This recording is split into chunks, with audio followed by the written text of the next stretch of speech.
लुब्धली नादी लागली समाधी मूढजन नर नारी लोकारे. एकदम म्हाताऱ्या बाया शेतातल्या म्हातारे माणसं 2 तास कुठे निघून गेले कळत नाही. काय ही समाधी आहे. हा, समाधीचे सुख सांडा वाळूनी ऐसा या कीर्तनी ब्रह्मरस. असं आहे.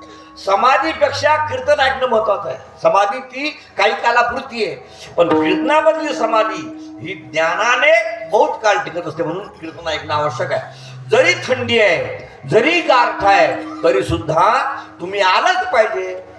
गारठा आहे असं म्हणून जर तुम्ही कीर्तनाला येणार नाही तर मला सांगा, या देहात तुम्हाला घरी लपता येते, बसता येते, घरात थांबता येते, अंगावर डुले घेऊन झोपता येते, चादर घेता येते, शाल घेता येते, घरी जाळ करता येतो, शकता येते, ताप करता येते, या गोष्टी खऱ्या आहेत. पण या देहातून जर तुम्ही निघून गेला मग तर पुन्हा तुम्हाला हे काहीच करता येणार नाही. आता तुम्हाला अंगावर शाल घेऊन का होईना येता येते, स्वेटर घालून येता येते, पण इतर देहात जर तुम्ही गेला तर तुम्ही ठरवलं सुद्धा आम्हाला हे करायचं आहे तरी काहीच करता येणार नाही.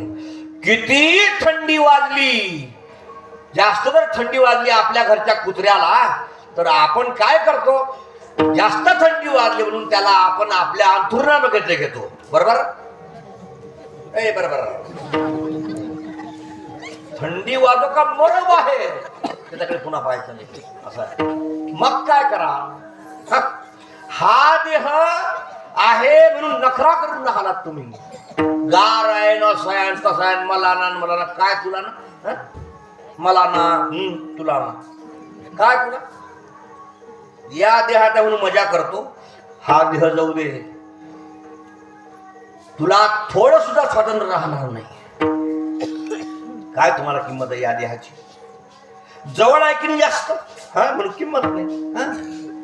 सप्तयानी ठरवला आणि आयोजन केलं, टाळकरी बोलवले, पखवाजे बोलवले, महाराज लोक बोलवले, यांनी तुम्हाला त्याची किंमत नाही. गारठा आहे गारठा आहे गारठा आहे, तो काय येत तो गारठा आहे असं नाही आहे.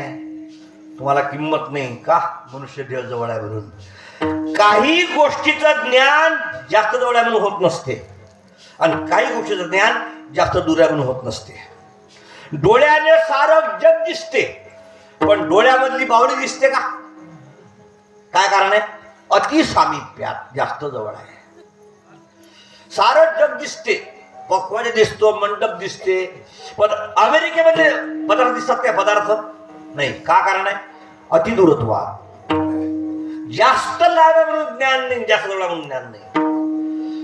बायको असेपर्यंत किंमत नाही का, जास्त जवळ आहे. आणि एकदा मेली आणि ताब्यात आयुष्य सुनबाईच्या गेलं का मग नवरा तासन तास पाहतो स्वयंपाकघराकडे, मला जेवायला कवा बोलवल आणि कवा आवाज देईल. सुनबाई अजिबात विचार करत नाही, तापते टर टर. मग नवरा म्हणतो माझी बायको असती तर 4दा विचार करा. हा, जास्त जवळ आहे म्हणून किंमत नाही. नवऱ्याची किंमत नाही जवळ आहे म्हणून जास्त. एकदा मेला म्हणजे समजते का काय आवश्यकता होती त्याची. जास्त जवळ सुद्धा ज्ञान होत नाही. देह जास्त जवळ आहे ना म्हणून किंमत नाही त्याची. पण एकदा जाऊ द्या, एकदा देह पडू द्या, दुसऱ्या देहामध्ये जा, तेव्हा समजल का कसे सुंदर दिवस होते, कुठे घालवले आपण, काय केलं. थोड्या गोष्टी करता कीर्तन टाकून दिलं, थोड्या गोष्टी करता वारी सोडून दिली, थोड्या गोष्टी करता पुण्य करणं सोडून दिलं, नंतर समजाल का या देहाची किंमत नाही. कुत्री नावाचा प्राणी आहे, जन्म दिला पिलांना, भूक लागली, शेजारी गेली तुकडा खायसाठी, बाईनं तुकडा टाकला नाही, दाराच्या मागे आड उभं राहून काठ्या मारल्या 10-15 पाठीमध्ये. कुत्री क्या क्या करत निघून गेली. रस्त्याच्या बाहेर बसली, जाऊन दाराकडे पाहायला लागली, मला लेकरं झाले, भूक लागली होती, तुझ्याकडे आली होती, तू दिला नाही, नको देऊ बरं का, पण काठ्या मारायचं काय काम होतं ग, अशी म्हटली. लेकरं बारीक आहेत ना, त्यांच्याकडे जावं वाटते. पण पोटात भाकर नाही, स्तनात दूध नाही, स्तन तोडून खाते. जावं तर न जावं तर बोके फिरतात, कुत्रे फिरतात, माणसं फिरतात. माझं लेकरू कुणी मारलं काय काय माहिती. असं म्हटली, बसली रस्त्यात, पोटावर मान ठेवली, डोळे मिटले, बसून राहिली. तक्रार करू शकली काय? तक्रार करू शकली काय? त्या देहात जायचं आहे पुन्हा. शांत व्हा. त्या देहात जायचं आहे. मग काय करा? मग कसं कराल? सकाळी बैल नेले नांगराला, 4 तास नांगर वाहला. बैल घेऊन आले पाटील. बायकोचं भांडण झालं, राग आला, बैल बांधून दिले. पाटील निघून गेले तालुक्याच्या गावात मुखेडला. दिवसभर आले नाही. बैलाने उभं राहायचं, दाराकडे पाहायचं. 4 तास नांगर व्हायला हो. तारा नका टाकू, पाणी तपासा असं म्हणायचं. डोळे पाहायचे, कान मोठे करायचे, खाली बसायचं, पुन्हा उठायचं. पाटील पाणी तपासा हो. दिवसभर बिना पाण्याने. मग काय करा? आता थंडी वाचवून येत ना, तेव्हा काय करा? तेव्हा पाणी द्या मला म्हणता येणार नाही. मालक पाजेल तेव्हा, चारा टाकेल तेव्हा. तुम्हाला काय माहीत आहे? तुम्हाला माहीत नाही. पुत्र्याच्या पोटामध्ये जखम होते, मांस बाहेर पडते, रक्त खाली वाहत असते. आला तो काठी मारत असतो.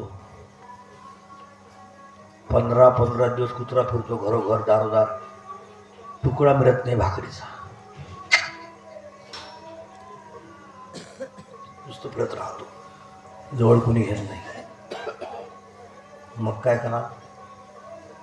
हा देह आहे तर माझी किंमत नाही. मालाकिनी आणि मलाकिनी आणि गार लय लागायला लागलं आणि मग खाटेजवळ गेली, झोपली. बया बया झोपली. ना काय करा? माहीत नाही आपल्याला. बारके बारके जिंत नाही, जास्त वेळ दिला आपला, एवढं सांगतो. हे साधूला माहीत झालं म्हणून पागल झाले साधू.